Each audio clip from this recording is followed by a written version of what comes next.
First of all, this is the Unstuck Club podcast number 10. Me with numbers. It's the start of a new cycle. Thank you, Di, for encouraging me to do it. Hello, Jared. Hi. So And lovely Di. to be here. I'm so honored to be a guest. Did you say episode 10? Yeah. Episode 10. Oh, wow. That's amazing. Yeah, I'm so proud of it. Congrats to both of you. Thank you. And thank you, because we know that you're a listener, not just a Every guest. episode. Thank you so much.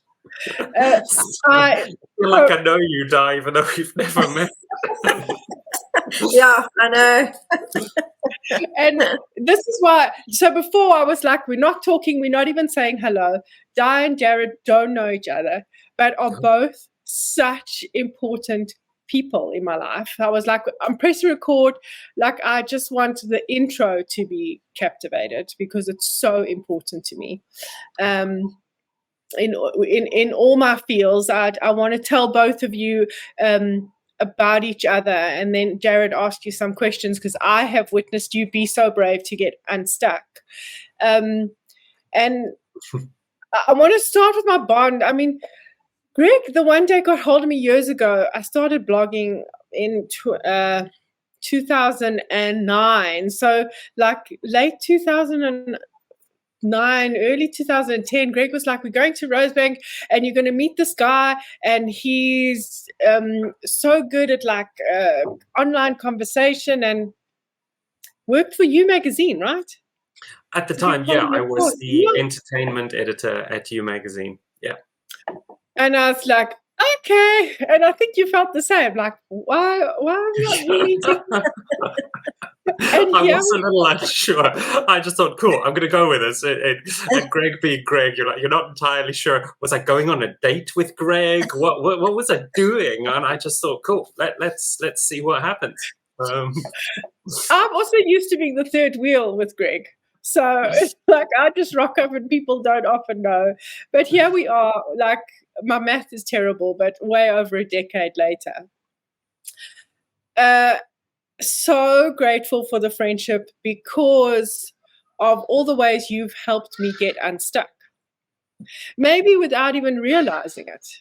Yeah. So I was blogging Project Me and I got an email the one day from Jared going, I've given your number to the Joburg Theatre and you're going to blog a show. And I was like, that's not what I blog. I don't blog that. And I said yes. I met the team at Joburg Theatre. I started blogging and they then contacted me. I went for a coffee, not knowing why, and they asked me to take over their social media. And that's how my agency started. Well, I mean, I'm not sure that I knew that or that I remembered that. So that's why I didn't want to remind you before. I wanted you to have that moment and sit with it. Yeah, wow, that's giving me chills. Yeah, wow. The connections along the way of our lives are phenomenal. Yeah, that's how I connected with you, Joe, because I was on Twitter then at that stage, and I started following you on Twitter, and then I started commenting on some of your tweets, and then that's where our connection started.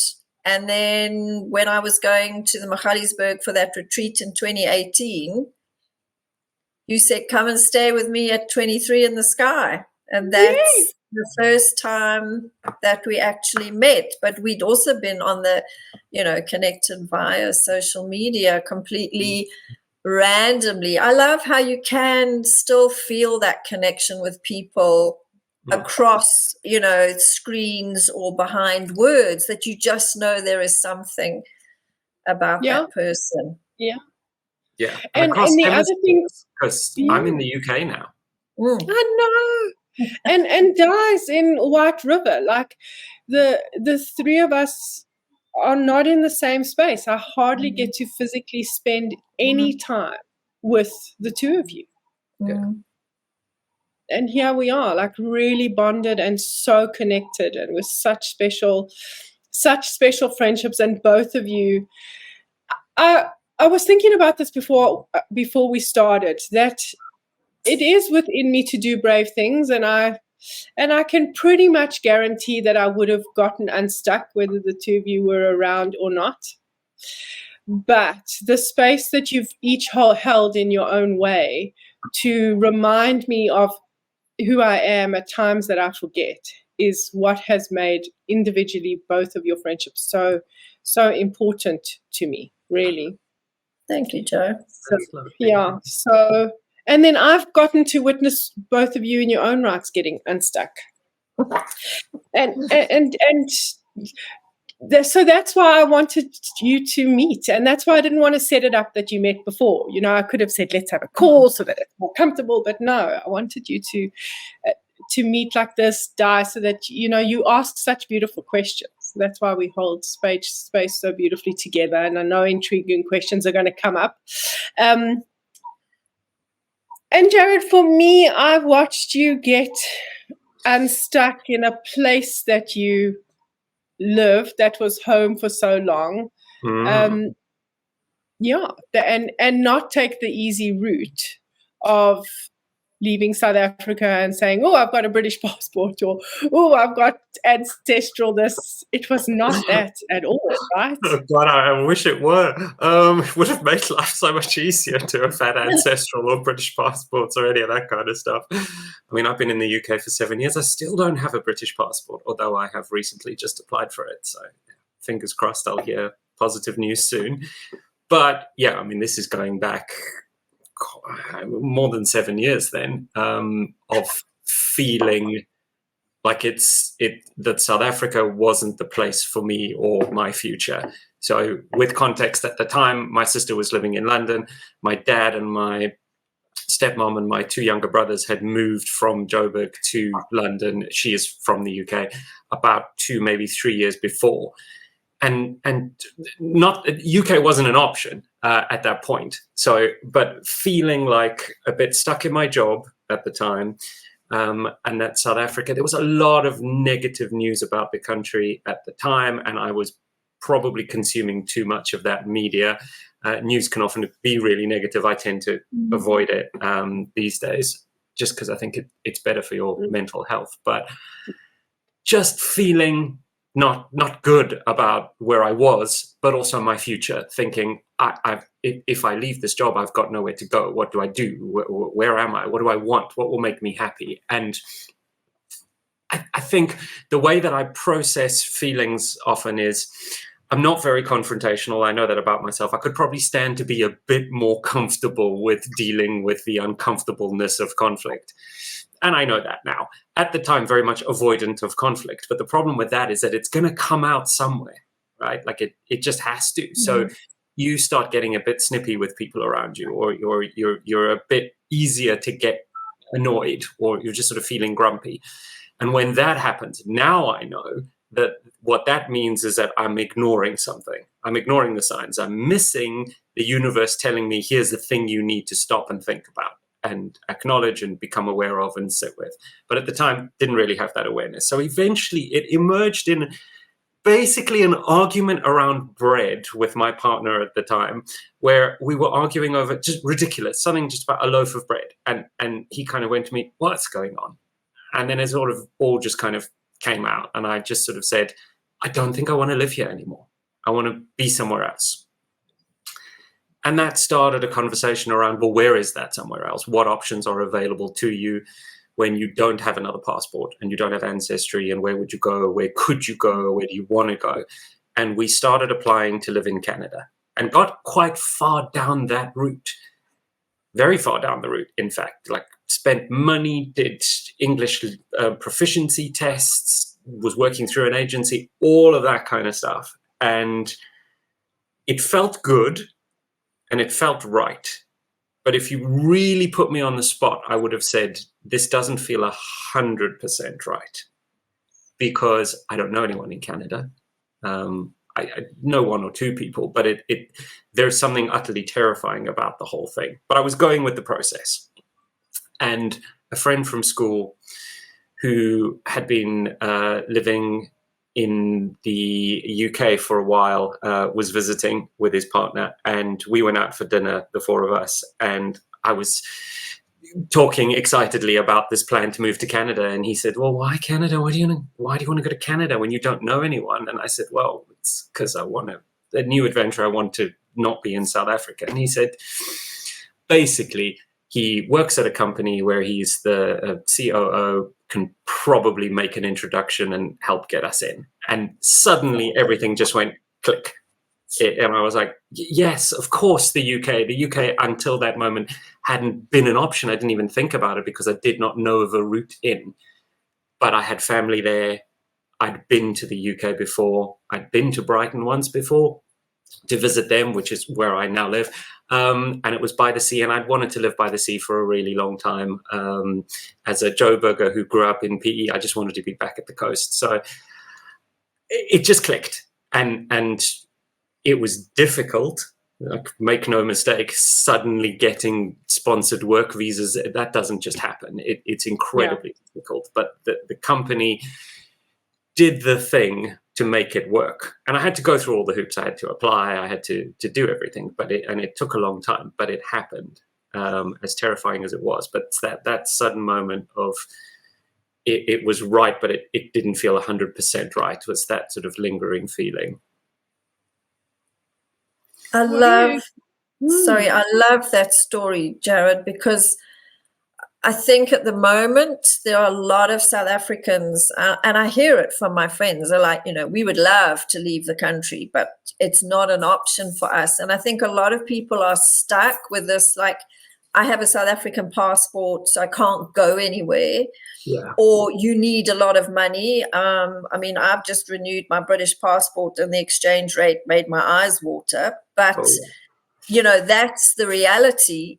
But there are ways. But it's that patience and it's trusting the process. Like there are ways, and there are a lot of people and agencies out there who do try and make it happen for you. Yes, there may be some people who are too old or just don't have the necessary skills, but it doesn't mean it's like that for everybody. And I just love that story. It really makes, my heart happy and I love how you felt through it. Like Canada, sounds good, but there's something. You don't know what the something is. Not and then all of a sudden, an option that you hadn't taken into account just suddenly was there. Not that it was easy. And I think that's the other thing when you get unstuck from anything. It's not necessarily, okay, I'm going to get unstuck. Now it's just going to flow. We have to still go through all those challenges. But I mean, look where you are now, over 7 years later.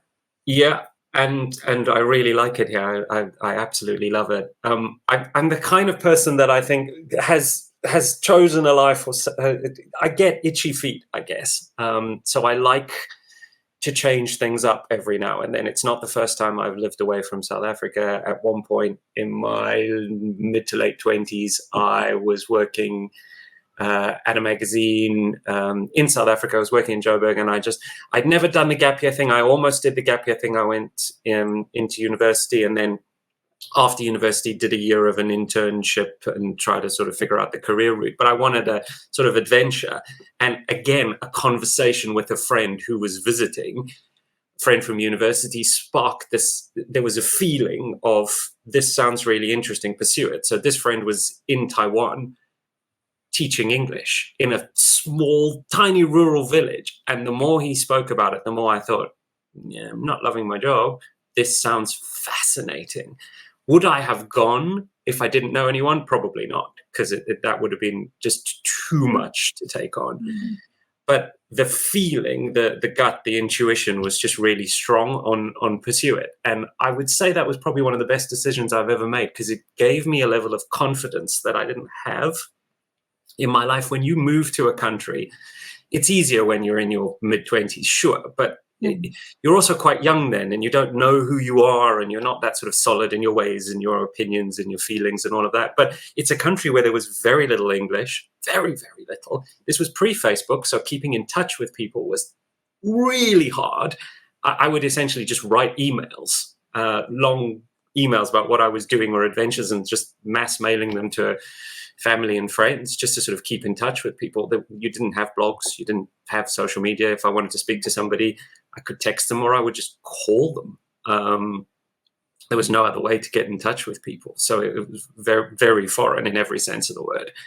So I'd had an experience of this, and that in itself is terrifying, but equally exciting as well. And when you embrace that, I'm not saying I be a nomad, Joe, like you, or I'm not saying my path is to continuously once every 15 to 20 years move to a new country. Maybe it is, but for me it's about sort of sitting and listening to the signs of the universe going, it's time for that next big change, because I love it.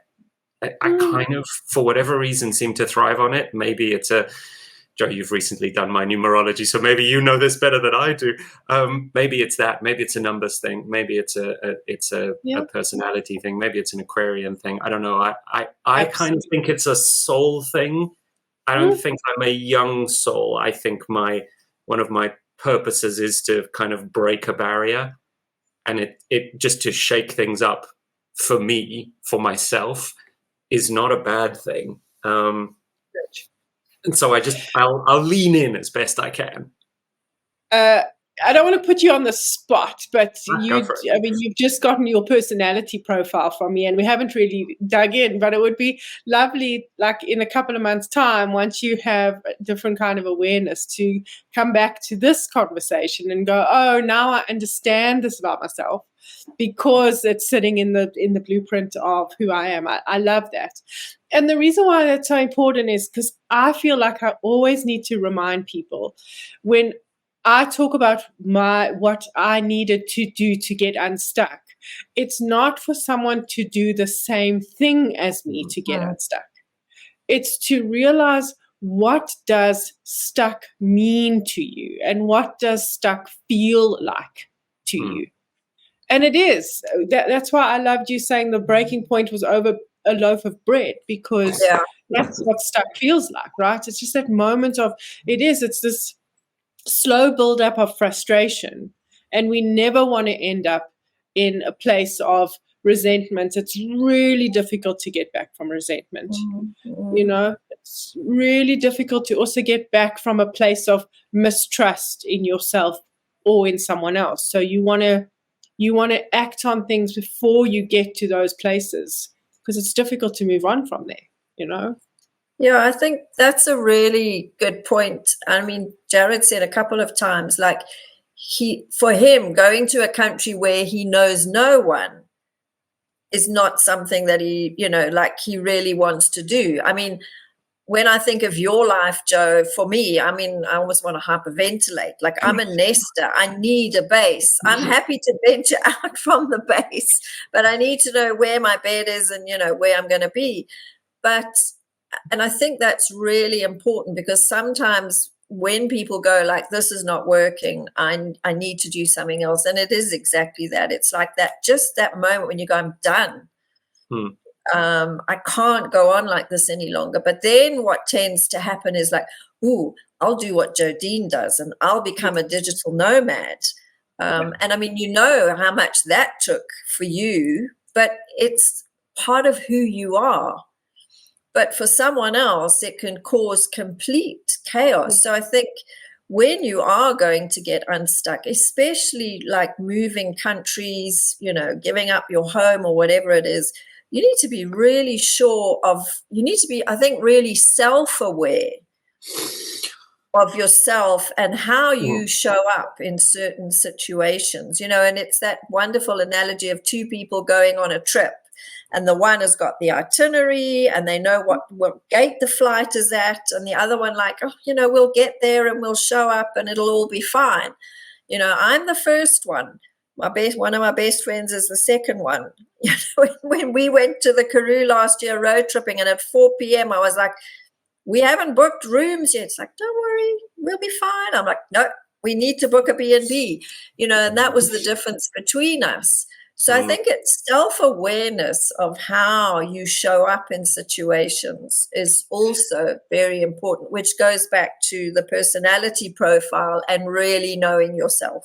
Yeah, I love that, Di, because I think it's not for anybody that's watching or listening. It's not that changing your entire life by moving to another country will solve all your problems. I wouldn't say that. That's not the takeaway here. The takeaway is, I guess for me, you know yourself enough to know that when the intuition is calling you, that you need to listen, you need to hear it, you need to sit with it and acknowledge it and figure it out. And that's not necessarily to say that the intuition will come at you with a giant sign and immediately you know what it's saying. It doesn't necessarily always work that way. Sometimes it's not that loud, but you've got to stop, acknowledge, and listen. And the grass isn't always greener.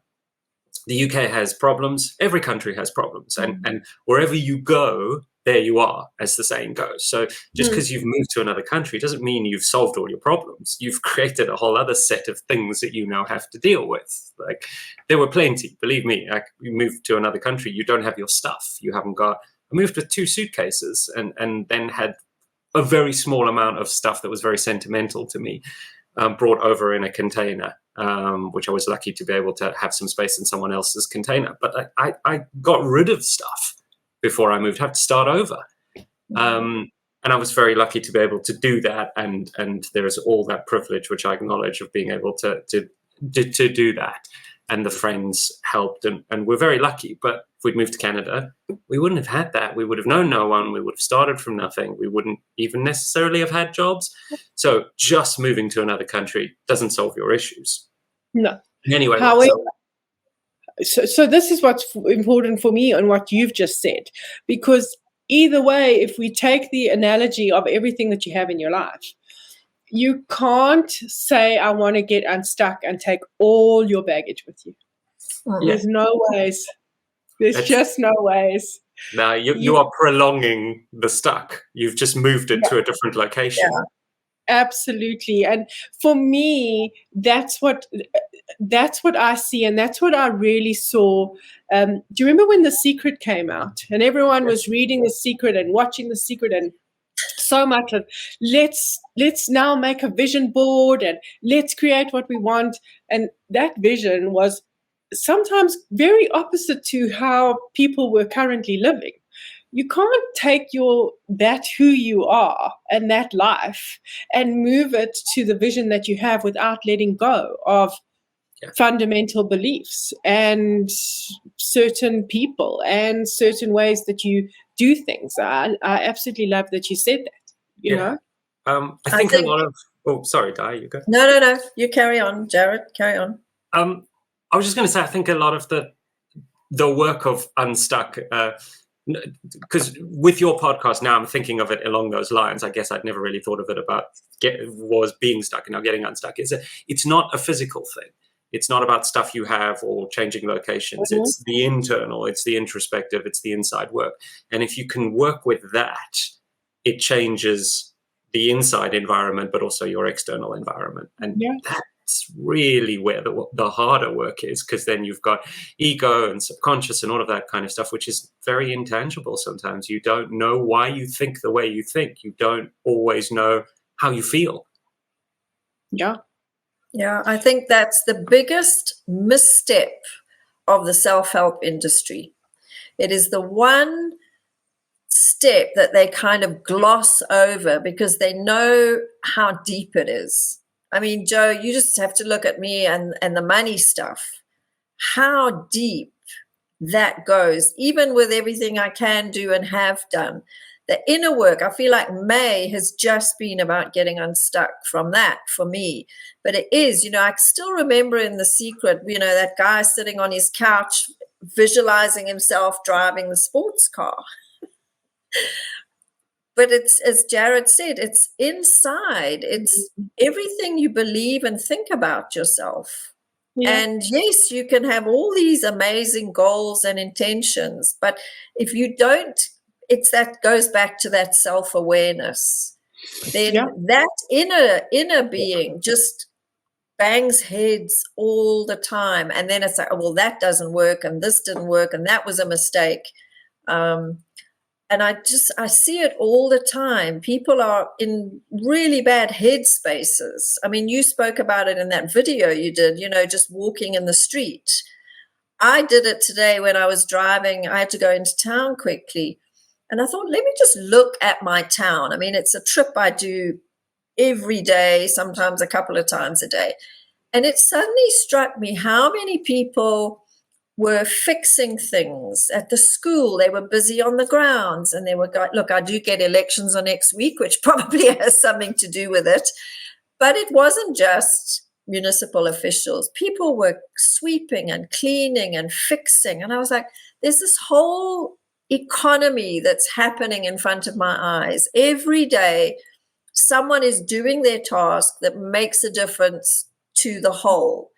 And it's the first time I really saw the little moving parts, whereas before it would have been an unconscious drive into town and back. So, and it just gave me an even deeper appreciation for the town that I live in. And we have an organization called the Power of 8,000 that really works hard to keep the parks mowed and the streets clean. And you can really see it. But I've never felt as connected as I did this morning to the place that I live in.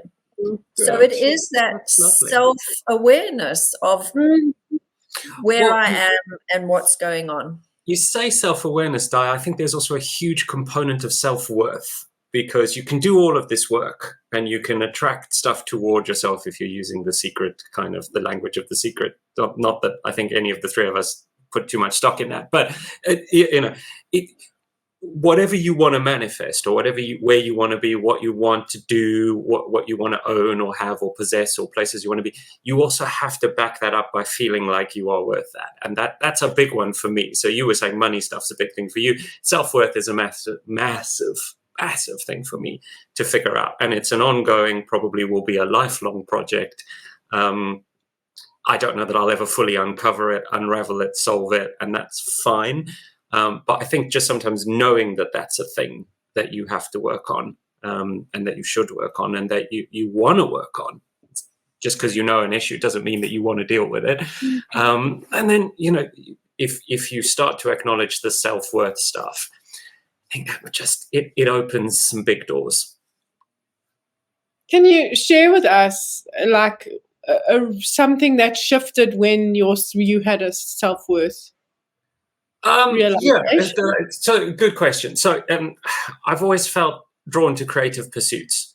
So the background for me is writing and editing. Now I do very little writing, mainly I do editing. But at a certain point, a few years back, sort of pre-lockdown, I'm not even entirely sure how it all started, but I basically decided I wanted to make art. And then I decided I want to sell art. Now, I have no art background. I don't have a degree in art. I have a degree in English literature and social anthropology from Wits. There's no art anywhere in there. I did not even do art at school. So I'm coming at it from a place of 100% sort of self-taught. And I remember now. So it started with just fiddling around on my phone and discovering a couple of sort of digital editing techniques and ways to kind of manipulate photographs with color. And I thought, that's really cool. I wonder if I could make something out of it.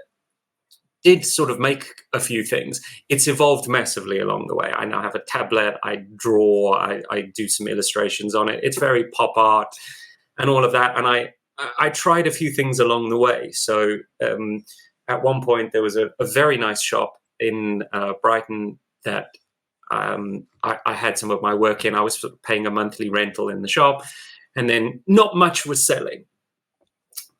Looking back on it now, I could see that the designs weren't right. The concept was good. It was very sort of colorful, Andy Warhol inspired pop art.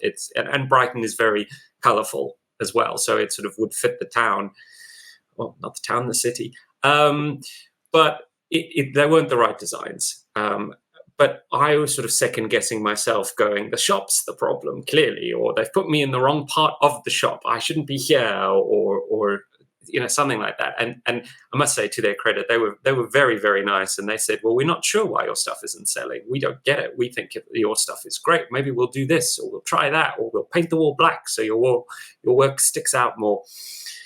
Eventually I stopped going there and sort of had a big rethink about what I should do with all of it, and went, right, I'm going to do something brave, and I'm going to try to sell the art myself in person at art and craft markets. There's a big culture of that in the UK. There are markets in every town and city all over.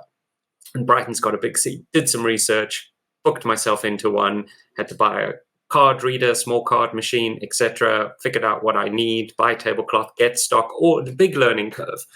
Not knowing a single person who does this.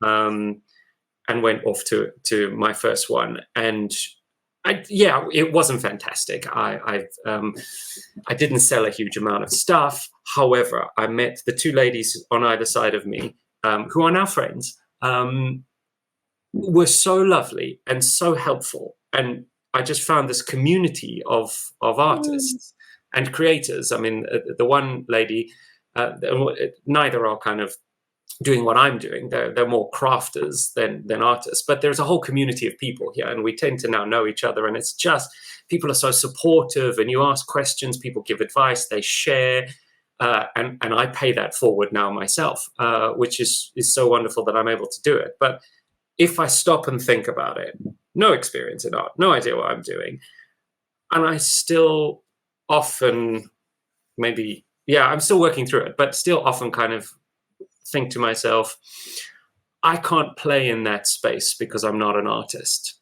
So, for example, I wouldn't necessarily take my work to a fine art gallery because I don't think they'd accept me, because I have no art degree. There's no art pedigree. The art world is also quite elitist and classist and all of that kind of stuff, which sort of goes against some of my principles anyway. So I'm not sure that even if I wanted to go that route, I would go that route. But the ego steps in, the lower self-worth on this goes, you can't do that. You can't be there. You have no place in this. You're not a Grayson Perry or a Damien Hirst or any of these quite famous British artists who sell their work for thousands. I walk past these amazing galleries in Brighton all the time and think, gosh, would be nice to be in there. You've got pop art. I could give you some of my beautiful digitally designed pop art. And then I second guess myself and I don't approach them. I've approached one or two along the way, but it's illogical. I have a website. I have a brand. I've sold work to people. People in Australia have bought my work. People in across Europe have bought my work. I've literally gone to the post office and shipped stuff off to the US. I've had amazing feedback. I had my first solo exhibition at the beginning of this year. And yet still sometimes I go, not a proper artist, or like a hobby artist, you know. But I've powered through it. I stop and remind myself as often as possible, because I don't want to wallow in a self-pity of it. It is what it is. I didn't study art. That's a fact. Can't change that. And it doesn't matter. I'm enjoying it. I like it. It's fun. It's a hobby that makes money. I'm not necessarily trying to leave my job and become a full-time artist. I get satisfaction and gratification from people appreciating the artwork and engaging with people. So people find me at a market. They like the stuff. They're drawn to it. They love the color. They love the humor. And I love that. You know, even if they haven't necessarily bought anything, it's still nice that they've appreciated it. And I'm working through some of those issues of it, and I acknowledge them. And I'm not going to go and do a degree in art just to make my ego happy. That's not happening. Although I do want to study, but I don't know what I want to study at this point. I'm so going to make my sister listen to this. I'm going to give her the time on the podcast because she doesn't have an art degree. She is a phenomenal artist. She lives in the UK. We all nag her to get out there to the markets, and she's just so riddled with self-doubt and a lack of self-worth. So I'm going to force her to listen to this part if she listens to nothing else. Or message me on iHeart Pop Art if she has any questions, because there are places to look in terms of markets and how to get started in the UK. Sometimes you just need to connect with somebody who has started doing the thing you want to do. Just it provides you with a sort of, it's a sense of a safe space. Like someone else has done this. And that's also partially, I met somebody through a friend of a friend who's a full-time working artist in Brighton. And I thought, wow, full-time working artist here. This guy's pretty much just like me. He studied art, but he's just like me. Not that I could do it better, but it just sort of suddenly opened this kind of realization for me of there are people who do this. I'd never met a full-time artist before, ever.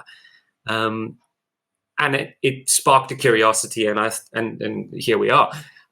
So just knowing somebody who's there, who's done it, that you can ask a question to, just makes so much difference. You know, and that comes full circle back to the two of you, because there is a safety net in my nomading, which people who know me really well will know, and people who don't know me well might not know. And I'm happy to absolutely confess it in vulnerability, because Jared, thank you for sharing that. When I move around, I go to people I know, or I go to places where it is that exact, like, there's always a starting point. There is someone who is there who says it's okay, or introduces me to the next person.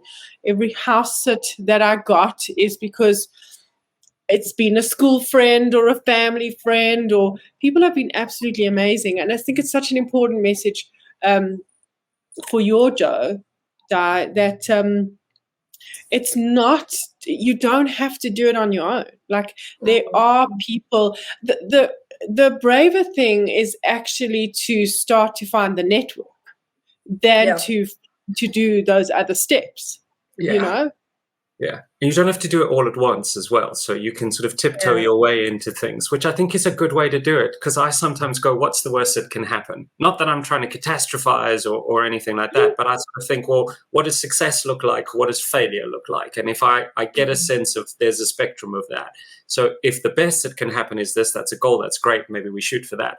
But if I can't do that, so that solo exhibition that I did, that was in April, I didn't sell a lot. I spent a huge amount of money getting work framed, all of that kind of stuff. I sold some stuff though. And for a first-time solo exhibition, I could choose to focus on the fact this is a choice. And I'm consciously very aware of it being a choice. And I'm choosing to focus on the fact that I sold quite a few pieces. I'm not going to focus on the fact that I didn't sell not even half the stuff. That's okay. It's not going to go anywhere, and I learned so much. So I've got to focus on those positives. And that is the absolute cliche of that glass half full. That's exactly what it is. It's always the way. It's the way that you look at it. I spoke to a friend earlier today who said to me, like, I understand why you have to be in Joburg, but it's an awful place.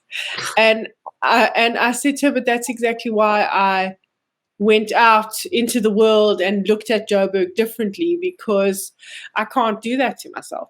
And there's wherever we are, in whatever we do, it's exactly that. I'm so happy that you said that. And Jared, I'm listening because my writing has gotten stuck. So I'm not unstuck everywhere.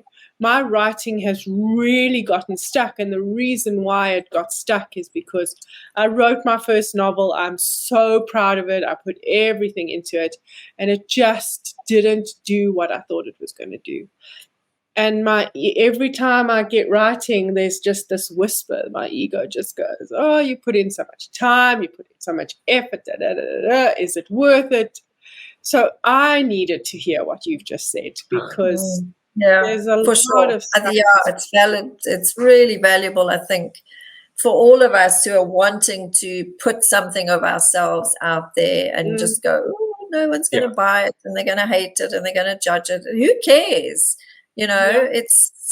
We have something to share. So let's share it. And it's I love the fact that you sold maybe you didn't sell all of them, but you said, you sold like maybe half of them. That's huge for a first solo exhibition. Hope you cracked open the bubbly. I know this is so random, and we are our version of live because we're recording, but is there anything around you that you can just pick up and show us like you've created, or is everything online? I know to like throw you in. I mean, yes, stuff is online, which is iheartpopart.net. This is the Brighton Pavilion, which is it's a photograph of mine, and this is also very local to where we are, because I live in Hove, which is part of Brighton, and they have these beautiful beach huts. And the big joke in Brighton is, do you live in Brighton? And people who live in Hove would say, no, I live in Hove, actually, because it's slightly fancier. Or parts of it are. And then this is a new one that I've just done of Queen Victoria called The Original Sticky Vicky. And yeah, Frida Kahlo. So yeah, it's I mean, if you'd said to me 10 years ago, would you be living in the UK? Would you be selling art? I would have gone, you're absolutely mad. No way. I would have said, I'd probably still be living in Joburg and still writing for magazines or that kind of thing. I've even changed my job when I moved to the UK. So I don't work for magazines anymore. I work in marketing. And I set out to get out of magazines, I guess, because I'd done it partly, but also because I felt that the magazine industry was starting to shrink, and it would make more sense for me to get a new skill set in an industry that is growing rather than shrinking. And I'm very lucky and put in the work and the effort to have been able to, I can say that I have achieved that. There's plenty more to learn. I always want to keep learning. I'm happy to be a lifelong learner and dip in and out wherever I need to. I think that's good. The whole point of life for me is to do three things: learn, grow, and experience. That's all you have to do. If you stay in one place, do one thing and never change, you've kind of wasted your life, I feel. As harsh as that sounds, challenge yourself, get out your bubble, do something different. You don't have to rip the entire Band-Aid off in 1 second, but get started, shake it up for yourself. Just get out there, learn, grow, and experience, and good things will happen. They may not always be good straight away, but that's also okay. If everything was always good, you'd never appreciate anything. If everything was always bad, you'd be in, I don't know, you'd be in trauma. So balance is fine. It's okay to have good and bad. It can't all be always one thing. Yeah, that's a beautiful anthem and a way to close off. A beautiful anthem for Unstuck. Learn, grow, experience. Yeah. In any order. You don't have to even have a particular order. Yeah, I don't say I know everything, but for me, that feels like the meaning of life. That's why we're here. Love it. Amazing. Thank you so much for being a guest. Thank you. That was lovely. Thank you so much. I cannot wait for more episodes. I will be watching them all. Thank you, Jared. It's been an absolute joy to meet you and to hear some of your story. And we'll see you in the UK. I hope to come over next year. So I think Brighton's going to be on my list. Please, I'll take you around. Okay, perfect. And to everyone who's watching, thank you for supporting us. We would not get to Unstuck episode 10 without you. So thank you, and we'll see you next time. Thank you. Bye.